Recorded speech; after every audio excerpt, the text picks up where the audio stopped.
Olá, pessoal. Nós vamos agora começar a conversar sobre o metabolismo de carboidratos e vamos iniciar falando sobre a glicólise. Então, nessas duas aulas, né, os objetivos que nós iremos traçar é conhecer os destinos da glicose e entender o processo bioquímico da glicólise nessa primeira parte. E na segunda parte, a gente vai correlacionar esse conhecimento com algumas situações clínicas, citar as semelhanças e diferenças do metabolismo de outros açúcares e entender, né, o que é e qual é a finalidade da fermentação lática. Então, começando, né, a gente primeiro vai dar uma olhada aqui na estrutura da dextrose. A dextrose, gente, nada mais é do que a alfa-D-glicopiranose, que a gente estudou lá na parte de estrutura, né, dos polissacarídeos. E a dextrose é simplesmente essa glicose com a qual a gente vai trabalhar agora até o final do curso. Tudo bem? Então, algumas características. Ela gera muita energia quando ela é completamente oxidada. Ela é pequena, bastante hidrossolúvel por essa abundância de grupos OH. É uma molécula polar e ela também é uma molécula bastante polimerizável, né, para poder formar o glicogênio, ok? Bem, os destinos que a gente tem para a glicose, ela pode seguir de forma simplificada 4 caminhos, né? Ela pode formar polímeros de armazenamento. No nosso caso, é só o glicogênio, mas também existe o amido e a sacarose em outros organismos. A gente pode ter uma oxidação por glicólise, né, com o intuito principalmente de gerar energia, né, pelo qual a glicose vai ser convertida em piruvato. É isso que a gente vai estudar agora. Mas ainda a glicose, ela pode sofrer oxidação de uma outra forma para formar ribose 5-fosfato. Vocês já devem ter ouvido falar desse nome aqui, né, na parte de nucleotídeos, né? Então a ribose, ela faz parte, né, da formação dos nucleotídeos, né, do RNA. Tudo bem? Então isso aqui vai estar muito relacionado com a síntese de RNA, com a síntese de DNA, mas a gente vai conversar mais sobre isso na aula de via das pentoses fosfato. E ainda a glicose, ela pode também polimerizar, mas em vez de formar polímeros de armazenamento, ela pode formar polímeros estruturais.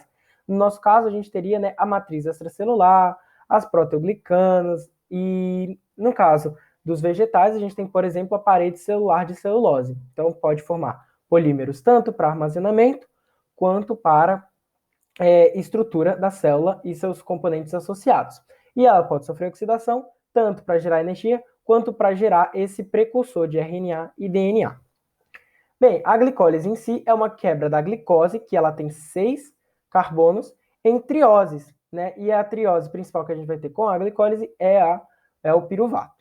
Ela vai acontecer em condições aeróbias e anaeróbias, isso é absolutamente importante. Então, glicólise não é um processo que precisa de oxigênio, não é um processo que acontece em condições aeróbias, é um processo que acontece nos dois casos, tá ok?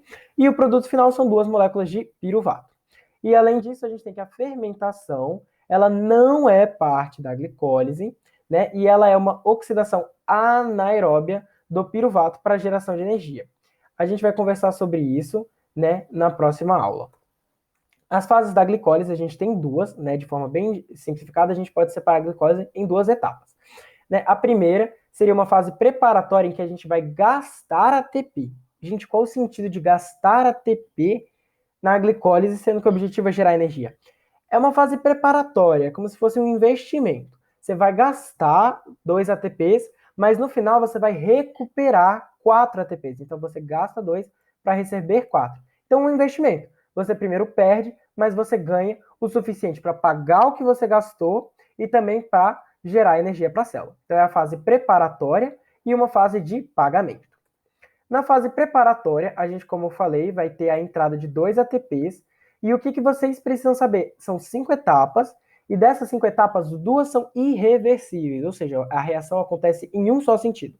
Como eu comentei com vocês, a partir de agora isso vai acontecer muito, e então já vão se acostumando, vai aparecer 1 milhão de enzimas. Não se preocupem com isso. Decorem somente aquelas que são finamente reguladas. E as que são reguladas coincidem com aquelas que são irreversíveis. Tudo bem? Então a gente precisa destacar aqui a hexocinase e a fosfofrutossinase. Elas vão ser altamente reguladas, mas isso a gente vai estudar bem mais para frente, tudo bem? Lá na aula de gliconeogênese. Por enquanto, vamos só focar no processo bioquímico. Então, primeiro eu vou ter uma fosforilação da glicose. Então, vocês estão vendo, adicionei um grupo fosfato pela hexocinase. O nome já diz, ó, é uma sinase de uma hexose, tudo bem? Ela fosforila uma hexose. Depois a gente tem a fosfohexose, né, que é uma hexose fosforilada. Isomerase, o que ela faz? Transforma num isômero. Então, transforma a glicose em frutose. Frutose 6-fosfato. Depois a gente tem a fosfofrutossinase 1. Fosfofruto faz referência à fosfofrutose. Sinase porque ela fosforila. Então, é a enzima que fosforila a fosfofrutose, né? A frutose 6-fosfato. Então, ela vai fosforilar e agora eu vou ter 2 grupos fosforilados na frutose. Então, é a frutose 1,6-bifosfato. Com isso, eu vou ter a aldolase, que é uma enzima que vai quebrar essa molécula no meio, formando 2 outras, que é o gliceraldeído 3-fosfato e a dihidroxiacetona fosfato. Então, a gente vai ter essa tiose fosfato isomerase, que também é uma isomerase, o que ela faz? Transforma em um isômero. Essas 2 moléculas são isômeros. Então, você produz um gliceraldeído 3-fosfato e uma dihidroxiacetona fosfato. Porém, a dihidroxiacetona fosfato vai ser convertida em gliceraldeído 3-fosfato, de modo que, no final da fase preparatória, você fique no final com 2 gliceraldeídos 3-fosfatos. Tudo bem? Então, o que é importante da gente destacar aqui, né, depois desse 1 milhão de informações? A gente gastou 2 ATPs e vocês têm que saber as 2 enzimas principais: hexocinase, fosfofrutossinase. Hexocinase fosforila a glicose para formar glicose 6-fosfato e a fosfofrutossinase fosforila a frutose, que tem já um fosfato, para uma frutose com 2 fosfatos. Então, frutose 6-fosfato vira frutose 1,6-bifosfato, ok? Também é importante saber esse 1? É importante saber esse 1 e vocês vão entender mais para frente por quê. Mas já fiquem ligados que esse 1 quer dizer onde o fosfato foi adicionado. O fosfato foi adicionado no grupo 1, no 6 já tinha.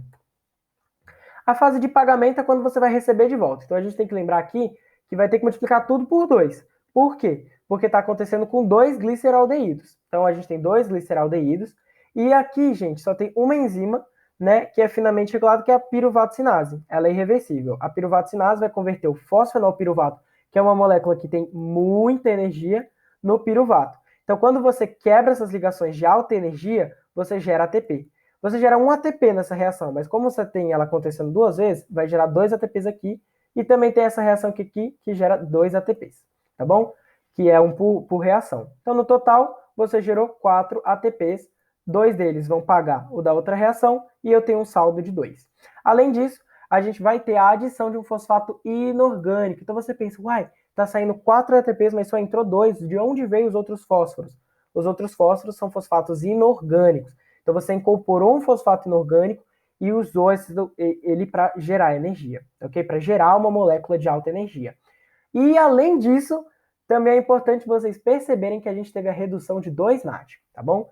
A gente tem a redução de 2 NAD, um em cada vez que essa reação acontecer. Então, no total, eu vou ter a geração de 2 NADH. E qual a importância disso? Isso é uma molécula reduzida, ou seja, ela pode ser oxidada. Quando ela oxidar para virar um NAD+, ela vai liberar elétrons, tudo bem? Então, só por vocês lembrarem lá do ensino médio da cadeia transportadora de elétrons, essa liberação de elétrons contribui para a geração de energia. Então, o NADH também é uma molécula energética. Então, qual é o meu saldo de energia? Eu tenho 2 ATPs, né, que é 4 menos 2. Então, no final, eu tenho 2 ATPs. E eu tenho 2 moléculas de NADH. Então, no saldo, na primeira fase, a gente gastou 2 ATPs, mas na fase de pagamento a gente recebeu 2 ATPs, né, por reação. Então, no total são 4.